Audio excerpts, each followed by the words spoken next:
Bonsoir à toutes et à tous et bienvenue à cette nouvelle édition d'Information dont voici les titres. Le poisson fumé, les Béninois en raffolent. Il occupe une place importante dans leur alimentation, mais sa consommation n'est pas toujours bénéfique pour la santé. Les détails sont à suivre. Dans la lutte contre les changements climatiques, les infrastructures vertes apparaissent essentielles. Elles permettent de préserver la santé publique et de créer une économie axée sur la croissance écologique.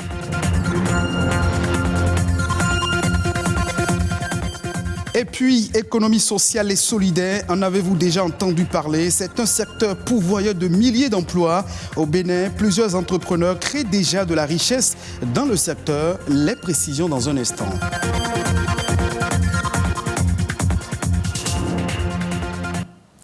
On ouvre cette édition par un sujet de santé publique. Le poisson fumé, un aliment omniprésent dans les plats et repas au Bénin. Apprécié pour sa saveur, sa consommation est ancrée dans les habitudes. Par contre, les conditions de fumage du poisson pourraient avoir des conséquences néfastes sur la santé humaine. Une réalité que bon nombre de consommateurs et les femmes qui s'adonnent à cette activité de fumage de poisson ignorent. Les précisions dans ce reportage. Le poisson fumé est une source vitale d'alimentation et de revenus pour de nombreuses communautés côtières du Bénin. On estime aujourd'hui à 20 voire 30% les prises locales marines et d'eau douce qui sont consommées sous forme de poisson fumé. Un mets qui fait partie du plat quotidien des Béninois. Avec ces poissons fumés que vous voyez, je peux manger tous les repas que je désire. Nous mangeons ces poissons sans gêne. Il est conseillé de manger du poisson fumé. Si tu fumes bien le poisson, manger est un plaisir. Et pourtant, malgré sa saveur, ses bienfaits nutritionnels, son prix compétitif et sa durée de conservation, le poisson fumé représente un vrai problème de santé publique. On consomme tous généralement le poisson fumé et on ne sait pas forcément dans quelles conditions ça a été fait. On ne sait pas. On le voit au bord de la route, on paye juste le poisson. Au vu de ce qu'on voit ici, je me dis que si le poisson est toujours fumé dans ces conditions, il aura forcément un impact négatif sur notre santé. À Placrodi, de nombreuses femmes s'adonnent au fumage de poisson. Ici, le poisson fumé est obtenu suivant des méthodes peu soucieuses de la préservation de la santé du consommateur et des fumeuses elles-mêmes. Nos yeux sont malades à cause de la fumée et de la chaleur intense. Nous souffrons du rhume et du paludisme.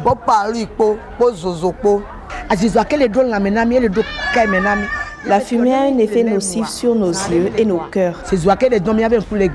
Une activité génératrice de revenus qui les expose à des risques sanitaires. Au niveau du fumage même, on a constaté qu'il y a une grande quantité de fumée qui s'accole sur ces poissons-là. Et ce sont ces fumées-là qui contiennent les hydrocarbures aromatiques polycycliques qui sont cancérigènes et même aussi des goudrons qui créent de cancer une fois que ça se retrouve dans l'organisme humain. Pour éviter ces conséquences néfastes, quelques précautions sont tout de même indispensables. Comme précaution, d'abord au niveau des transformatrices, au niveau des dames qui font le produit, il faut les conseiller de fumer les poissons avec sa peau. Aux consommateurs, je leur demande d'enlever d'abord la peau de poisson qui est fumée, et de deux, de laisser tremper le poisson dans de l'eau. Si c'est le poisson fumé, de laisser tremper ça dans de l'eau, ne serait-ce que quelques minutes, une dizaine de minutes. C'est vrai, ils vont perdre une partie de la valeur nutritive, mais l'eau va essayer d'évacuer aussi une partie de ces fumées qui seraient restées sur le poisson. L'amélioration du mode de fumage de poisson et l'encadrement de l'activité s'avèrent donc indispensables pour prévenir et atténuer les conséquences sanitaires sur les consommateurs. Parlons à présent des infrastructures vertes. Investir dans ce domaine est un moyen efficace pour réduire les émissions mondiales de gaz à effet de serre. Les infrastructures vertes sont essentielles, sont un ensemble d'écosystèmes naturels qui peut aider les collectivités à réduire leur empreinte carbone. Suivez ce reportage pour plus de précisions. La Terre connaît aujourd'hui 16 des 17 années les plus chaudes jamais enregistrées depuis 2001. Selon la NASA, la lutte contre les changements climatiques est une priorité mondiale et l'installation des infrastructures vertes apparaît comme une solution.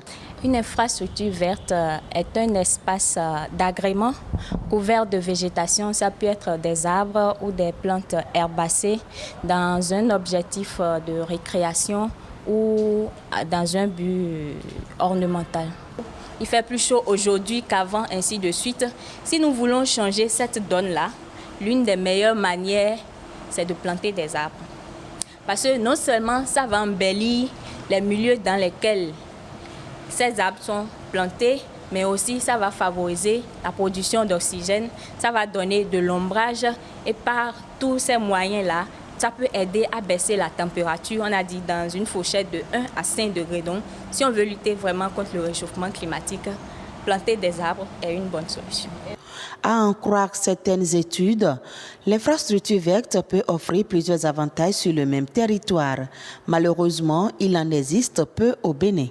Selon l'OMS, normalement, on doit avoir 10 mètres carrés des espaces verts polygonaux, oui, par habitant, mais les recherches de thèse que j'ai faites ont montré que pour les 5 villes parcourues, Ouidah, Porto-Novo, Cotonou, Calavi et Sémékbodji, c'est Ouidah qui est la ville la plus riche. Et là, les populations ne disposent que de 0,27 mètres carrés par personne. Donc, si on compare ça à la norme, c'est que le Bénin est très, très en arrière. En effet, plusieurs raisons expliquent ce manque d'intérêt pour les infrastructures vertes. C'est des infrastructures qui nécessitent des investissements en termes de coûts pour les mettre en place et également pour les entretenir.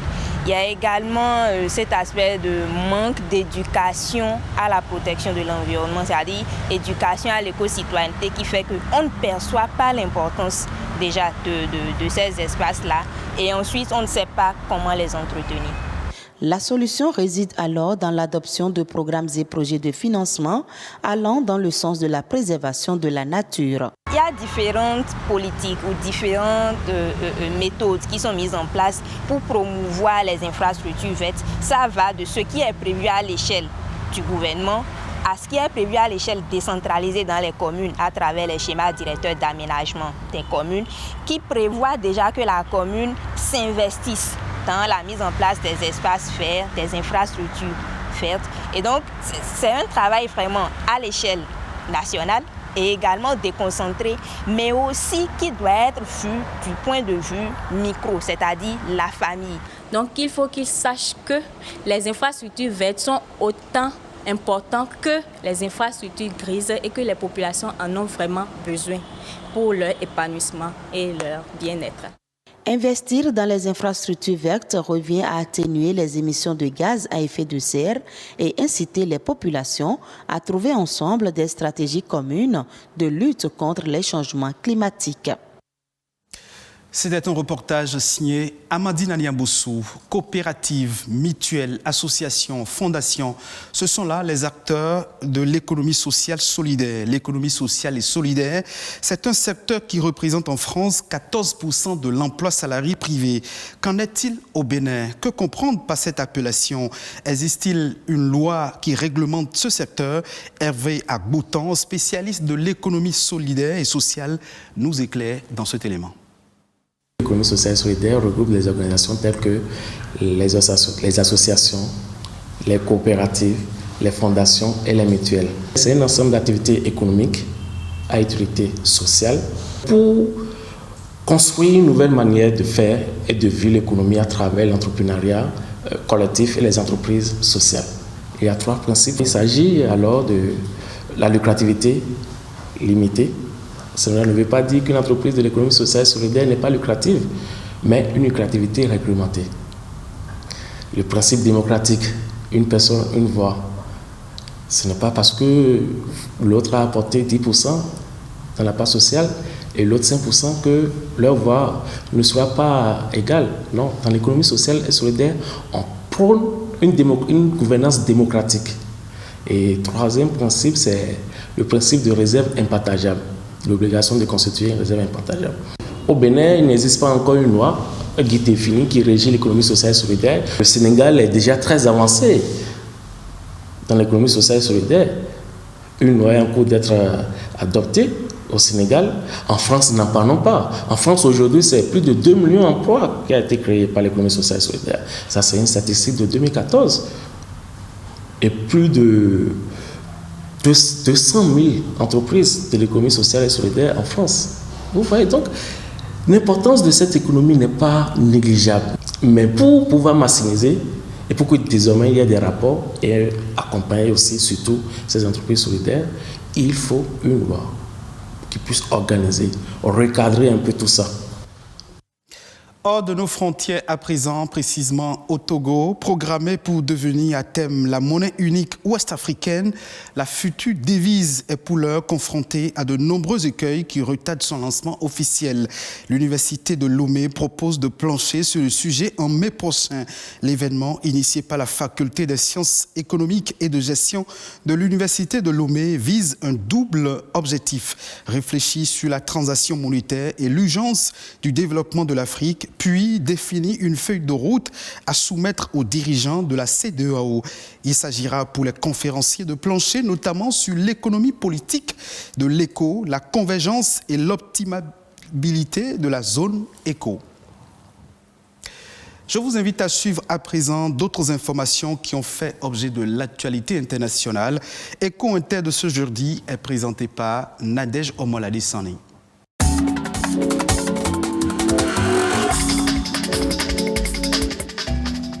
Après avoir interdit les importations d'oignons le 8 février dernier pour promouvoir la production locale, le gouvernement zambien revient sur sa décision pour éviter une flambée des prix. Le ministre de l'Agriculture l'a reconnu, le pays a aujourd'hui un besoin urgent de 10 000 tonnes d'oignons.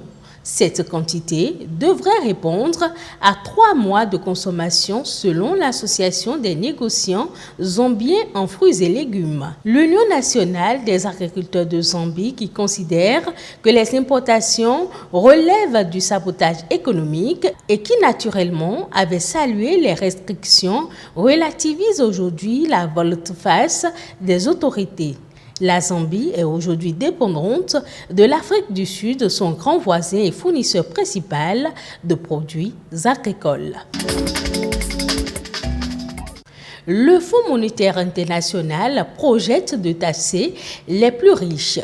Alors que la reprise économique mondiale se profile, l'institution monétaire envisage de faire payer provisoirement plus d'impôts aux ménages et aux entreprises qui se sont enrichies pendant la pandémie du coronavirus. L'objectif de cette hausse des impôts est de soutenir les plus vulnérables. Pendant ce temps, les ministres des Finances et les banquiers centraux des pays du G20 demandent au FMI d'augmenter son aide aux pays les plus vulnérables frappés par la pandémie. À travers un communiqué publié à l'issue d'une réunion présidée par l'Italie, les puissances des 20 pays les plus développés du monde suggèrent un montant de près de 400 000 milliards de francs CFA sous forme d'une nouvelle émission de droits de tirage spéciaux. Le ministre allemand de la Santé a annoncé ce 8 avril que son pays allait engager des discussions avec la Russie en vue d'un achat éventuel de Sputnik V en cas d'approbation du vaccin anti-Covid par les autorités européennes. Selon lui, cette décision a été prise par son pays après que la Commission européenne ait décidé de ne pas négocier au nom des 27 pays de l'Union l'achat du sérum Sputnik V.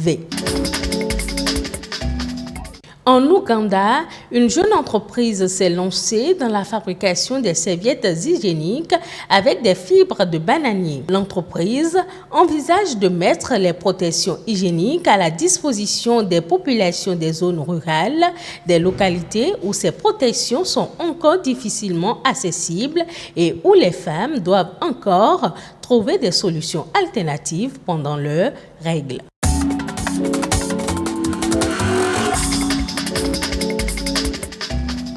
Ce sera tout pour cette session d'information. Merci de votre fidélité. Retrouvez cette édition sur le site de l'ORTB, www.ortb.bj.